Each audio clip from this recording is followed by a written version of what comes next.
प्यार में धोखा खाया हुआ आदमी किस कदर डेंजर साबित हो सकता है, वह किस तरीके से हैवान बन सकता है। अभी तक हमने ये पिक्चरों में देखा और सुना था, लेकिन आज मैं आपको बताऊंगा क्रिकेट इतिहास की एक ऐसी दिल दहला देने वाली कहानी जिसको सुनकर, जिसको देखकर आपके रोंगटे खड़े हो जाएंगे। आज मैं आपको बताऊंगा एक ऐसे खिलाड़ी की कहानी जिसने अपने सारे जीवन में केवल दुख के सिवा कुछ नहीं देखा था, जिसने अपने सारे जीवन में मुश्किलों के सिवा कुछ नहीं पाया था। कहानी एक ऐसे खिलाड़ी की जिसको प्यार में धोखा मिला, जिसकी पत्नी ने उस पर देशद्रोह तक के आरोप लगा दिए, मैच फिक्सिंग के आरोप लगा दिए, बलात्कार के जैसे बड़े आरोप लगा दिए, मारने पीटने के आरोप लगा दिए, उसको क्रिकेट से बैन करवा दिया, उसको क्रिकेट से परमानेंटली हटवा दिया, क्रिकेट खिलाड़ियों के सामने उसको नीचा दिखवा दिया, पूरे भारत के सामने उसको गद्दार घोषित कर दिया गया। यह कहानी है क्रिकेट के लेजेंड बॉलर मोहम्मद शमी की, जिसको उसकी पत्नी ने गलत आरोप लगवाकर बीसीसीआई के सामने देश को धोखा देने वाला क्रिकेटर साबित कर दिया, उसका करियर उससे छीन लिया, उसको बर्बाद कर दिया। नमस्कार दोस्तों, मैं संजय सैनी। आज मैं आपको बताऊंगा हमारी स्पेशल डॉक्यूमेंट्री में मोहम्मद शमी का द ग्रेटेस्ट कमबैक। बात है सन 2014 की, जब हसीन जहां ने मोहम्मद शमी से शादी रचाई थी। शादी के ठीक एक साल बाद उनके एक बेटी भी हो जाती है। सब कुछ सही चल रहा था। मोहम्मद शमी भारत के लिए एक ऐसे बॉलर साबित हो चुके थे जिन्होंने भारत में नहीं बल्कि विदेश में भी अपनी गेंदबाजी का परचम लहरा दिया था।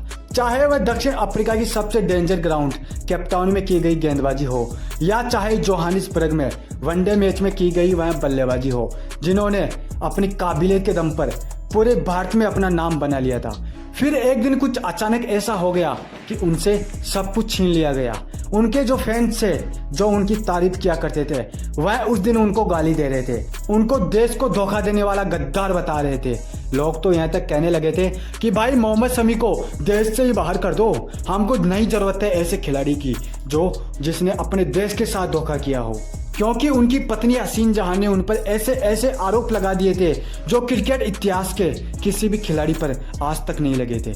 हसीन जहां का कहना था कि उनके पति उनको रोज मारते हैं, उन पर हिंसा करते हैं। हसीन जहां का कहना था कि उन्होंने उनके साथ वैवाहिक बलात्कार भी किया है, और तो और उन पर मैच फिक्सिंग जैसे बड़े भयंकर आरोप भी लगा दिए। हसीन जहां ने बताया कि मोहम्मद शमी मैच फिक्सिंग किया करते थे, विदेशी टीमों से पैसा लिया करते थे और कुछ चंद पैसों में बिक जाया करते थे। हसीन जहां ने इन सभी बातों का सबूत भी बीसीसीआई के सामने रख दिया। हसीन जहां की यह बातें सुनकर पूरा क्रिकेट जगत उस दिन सदमे में आ गया था। पूरा क्रिकेट जगत दहल उठा था। क्रिकेट जगत के बड़े बड़े खिलाड़ी यह बात सुनकर उनको अपने कानों पर यह विश्वास नहीं हो रहा था कि भाई मोहम्मद शमी जैसा डेंजर बॉलर ऐसा कर सकता है। मोहम्मद शमी उस दिन सभी की नज़रों में गलत साबित हो चुके थे, सभी की नज़रों में नीचे झुक चुके थे, वह सभी के लिए एक गद्दार साबित हो चुके थे। बीसीसीआई ने मोहम्मद शमी पर बड़ा एक्शन भी ले लिया था। उनको बीसीसीआई के एक पर्सनल कॉन्ट्रैक्ट से भी बाहर कर दिया गया था, उनको क्रिकेट से बैन तक कर दिया गया था। यह सब पूरा मामला होने के बाद मोहम्मद शमी देश से गायब हो जाते हैं। उनका पता भी नहीं चल पा रहा था, उनको चारों तरफ ढूंढ लिया गया था, लेकिन उनका कोई पता नहीं चला। तो भाई हसीन जहां द्वारा लगाए गए वह सारे आरोप फिर सच साबित होने लगे। मोहम्मद शमी का गायब होना इस और इशारा कर रहा था कि मोहम्मद शमी ने वाकई में मैच फिक्सिंग जैसा बड़ा काम किया है। इन सब बातों को 7-8 दिन बीत जाते हैं, मोहम्मद शमी का कुछ भी पता नहीं चल पा रहा था। मीडिया में चारों तरफ हसीन जहां के इस बयान की चर्चा हो रही थी।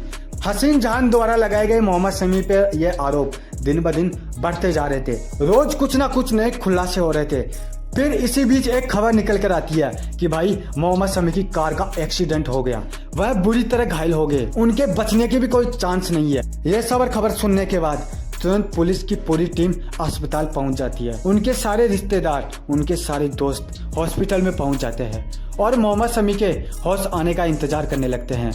यह तो भगवान की दया रही कि मोहम्मद शमी की जान बच गई, वरना इतने भयंकर एक्सीडेंट के बाद बच पाना लगभग नामुमकिन था। लेकिन उन पर देशद्रोह के लगे वो आरोप जो उन पर हसीन जहां ने लगाए थे, उनका जवाब अभी आना बाकी था।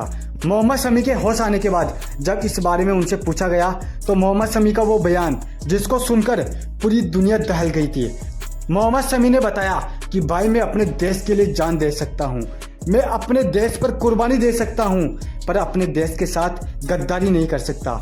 हसीन जान द्वारा लगाए गए सभी आरोप मोहम्मद शमी ने ठुकरा दिए, पर उनके लिए बचने का कोई भी रास्ता नहीं था, उनके लिए बचने का कोई भी चांस नहीं था, क्योंकि हसीन जान ने उन पर जो आरोप लगाए थे उनका उनके पास पक्का सबूत था। मोहम्मद शमी पूरी तरीके से फंस चुके थे, लेकिन वह कहते हैं ना कि झूठ ज्यादा दिन तक छुप नहीं सकता, वह एक ना एक दिन तो सबके सामने आ ही जाता है। बीसीसीआई की जांच शुरू होती है, तब तक मोहम्मद शमी को क्रिकेट के सारे फॉर्मेट से बैन कर दिया जाता है। कुछ महीनों बाद जब बीसीसीआई की जांच पूरी होती है तो उस जांच में पाया जाता है कि मोहम्मद शमी बिल्कुल बेकसूर है, उन पर हसीन जान द्वारा लगाए गए सारे आरोप गलत साबित होते हैं। पूरी दुनिया को अब यह पता चल चुका था कि भाई कौन सही है और कौन गलत, लेकिन इन्हीं सभी बीच मोहम्मद शमी लगभग 6 से 7 महीनों से क्रिकेट से दूर हो जाते हैं। उनकी फिटनेस पर सवाल उठने लगे थे, लोगों के बीच यह बात शुरू होने लगी थी कि क्या मोहम्मद शमी फिर से कमबैक कर पाएंगे, क्या बीसीसीआई उनको फिर से मौका देगी, क्या टीम इंडिया के कप्तान मोहम्मद शमी को फिर से टीम में अपनाएंगे। लेकिन इन्हीं सभी सवालों के बीच, इन्हीं सभी परिस्थितियों के बीच तैयारी होती है मोहम्मद शमी के कमबैक की, फिर से मैदान पर दहाड़ने की। पर मुश्किल यह थी कि क्या मोहम्मद शमी को टीम में मौका दिया जाएगा। इन सभी सवालों का जवाब भी बीसीसीआई ने साफ कर दिया।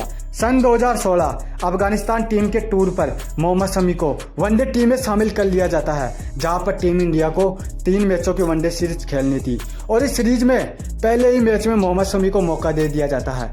कप्तान विराट कोहली ने मोहम्मद शमी पर फिर से एक बार विश्वास जताया था, उनको डायरेक्टली टीम में एंट्री दी गई थी और उस दिन मोहम्मद शमी ने पूरी दुनिया को बताया कि भाई गेंदबाजी कैसे की जाती है। टॉस के लिए दोनों टीमों के कप्तान मैदान पर थे, सिक्के को उछाला जाता है और सिक्का कप्तान किंग के पक्ष में गिरा। ने टॉस जीतकर पहले बल्लेबाजी करने का फैसला लिया और अपने निर्धारित 50 ओवरों में 280 रन का टारगेट खड़ा कर लिया, जिसके जवाब में अफगान टीम के खिलाड़ी बल्लेबाजी करने के लिए उतरे तो उनके सामने 280 रन का यह टारगेट एक छोटा मोटा टारगेट बन गया था। 280 रन का यह टारगेट अफगानिस्तान टीम को छोटा लगने लगा था, क्योंकि उनके दोनों ओपनर बल्लेबाज लगातार घातक साबित होते जा रहे थे। कप्तान को यह समझ में नहीं आ रहा था कि भाई ऐसा उलटफेर कैसे हो सकता है।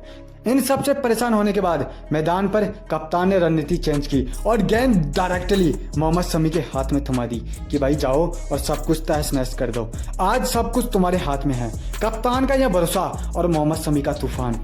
उस दिन मोहम्मद शमी ने जो गेंदबाजी की उससे पूरी दुनिया को यह पता चल चुका था कि मोहम्मद शमी नाम का यह तूफान अभी शांत नहीं हुआ है।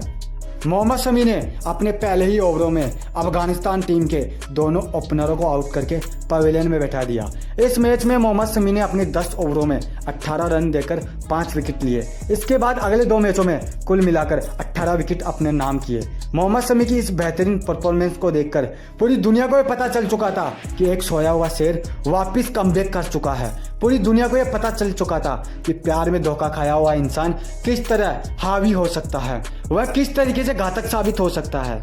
मोहम्मद शमी की इस खतरनाक स्पेल को देखकर उनको वर्ल्ड कप की टीम में भी शामिल कर लिया जाता है और फिर वर्ल्ड कप में मचाते हैं मोहम्मद शमी तबाही, एक ऐसी तबाही जिसको पूरी दुनिया ने देखा था, एक ऐसी तबाही जिसका गुणगान पूरी दुनिया ने किया था। पूरी दुनिया ने उस दिन मोहम्मद शमी का रौद्र रूप देखा था। टीम इंडिया यह वर्ल्ड कप तो नहीं जीत पाई, लेकिन मोहम्मद शमी के इस कमबैक को पूरी दुनिया याद रखेगी। पूरी दुनिया में जब भी इस वर्ल्ड कप की बात होगी तो मोहम्मद शमी का नाम सबसे पहले लिया जाएगा।